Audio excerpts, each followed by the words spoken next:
nor is it believed that anywhere in the world does there today exist such a circle. Nearest to this, however, is Stonehenge of the Druids of Britain, to which their descendants travel each year at a certain time to greet the sun and renew their vows.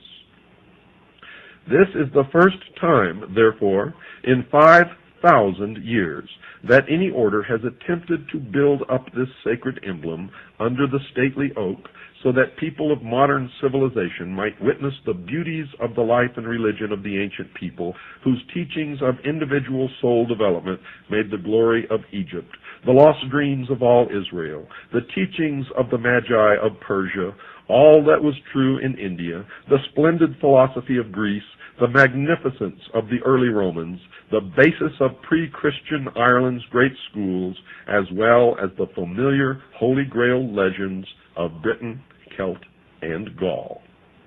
In this light of brotherhood of man and fatherhood of God was founded this great republic foretold by Virgil, upon whose seal is set the Egyptian pyramid, completed by the white stone of spiritual purification as the crown of the ages. In the winter, far beneath the snow, lies a seed that with the sun's love becomes the rose. Only those of you who have listened to the full series of broadcasts on the hour of the time of the mystery schools will understand exactly what that means. And you will know and have an entirely different understanding of that song, which is beautiful, to say the least, but does not convey the message that many of you have always thought you heard.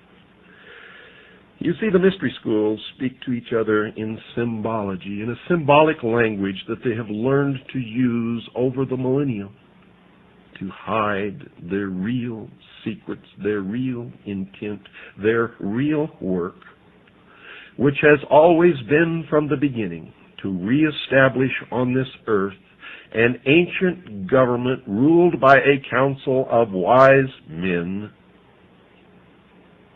a benevolent despotism, a one-world totalitarian socialist government. Don't ever forget that, folks. If you love being free, the New World Order utopia is not for you, and it certainly is not for me.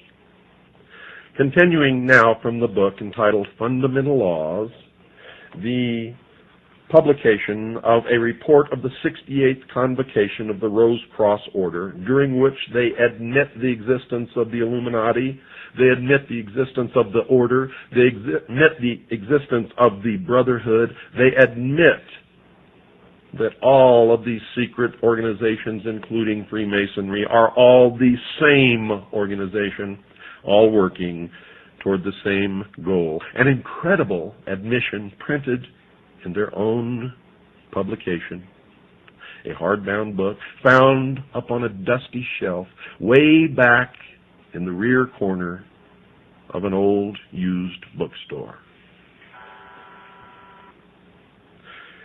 Quoting again from the book, the American constellation of 13 stars set in the form of a double triangle was foretold by Merlin of King Arthur's court, and the philosophy of the Holy Grail and of Egypt's glory and Solomon's temple has been the day star of every great American statesman from Washington to Abraham Lincoln. Now, if you've been listening to this program, you know the day star is a reference to Lucifer, the light bringer, the angel of light, the morning star, also known as the son of the morning. After the ceremonies in the grove, there was given in the dining room of Beverly Hall at midnight a feast of the gods, at which neither meat nor spices formed part of the menu, but only fruits, nuts, and other products of sun-kissed foods. And that should tell you something about sun-kissed oranges. The conclusion of the rites was held at sunrise in the grove with a musical communion service at which nectar of roses distilled from the 30,000 roses blooming each June upon the lawns at Beverly Hall was served as emblematic of the wine of the soul, and for this service the rose bushes were planted several years ago.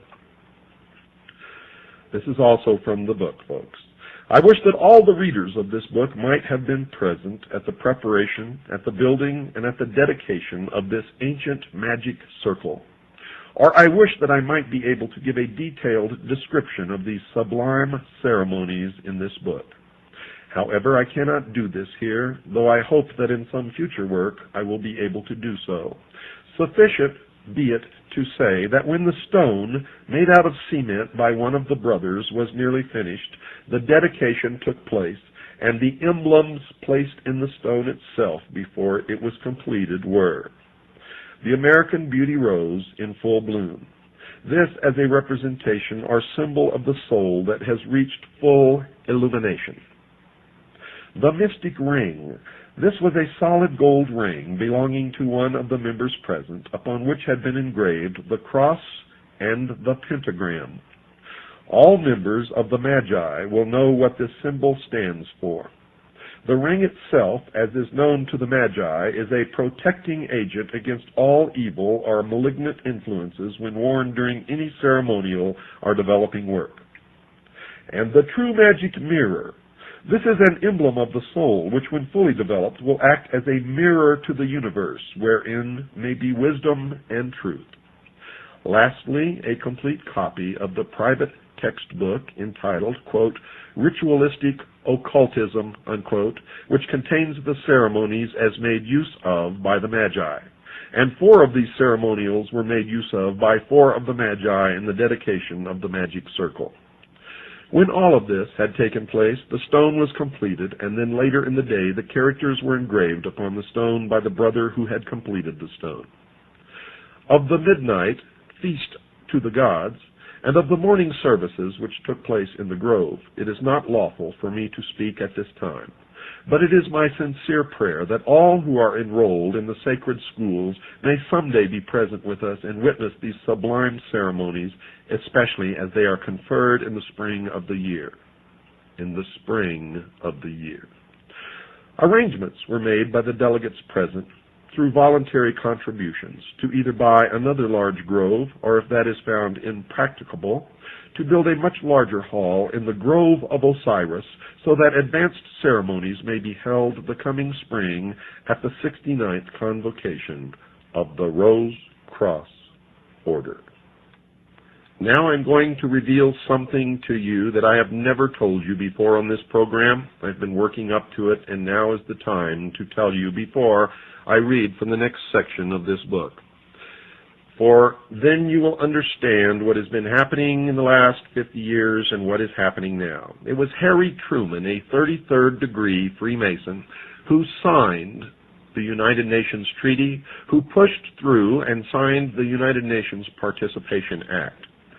It was also Harry Truman, a 33rd degree Freemason, operating in concert with Wild Bill Donovan, the head of the OSS, a member of the Sovereign and Military Order of the Knights of Malta and of the Order of the Knights Templar, who created the National Security Act, pushed it through Congress. Harry Truman signed it. It created the umbrella of national security, a curtain of secrecy. It created the Central Intelligence Agency, and behind this curtain of secrecy, the secret societies have been working to destroy the sovereignty of all nations and bring about a one-world totalitarian socialist government. And folks, all of the bugaboo enemies that you've been afraid of all your life were never enemies at all. For these were deceptions, manipulations. The only enemy, folks, that the people of the world have ever had is right here in this country, down at the corner in your town, in the temple that has no windows. And now reading again from the book, the report from the 68th Convocation of the Order of the Rose Cross. Introduction to the Great Seal. It is rather a strange and an unknown thing for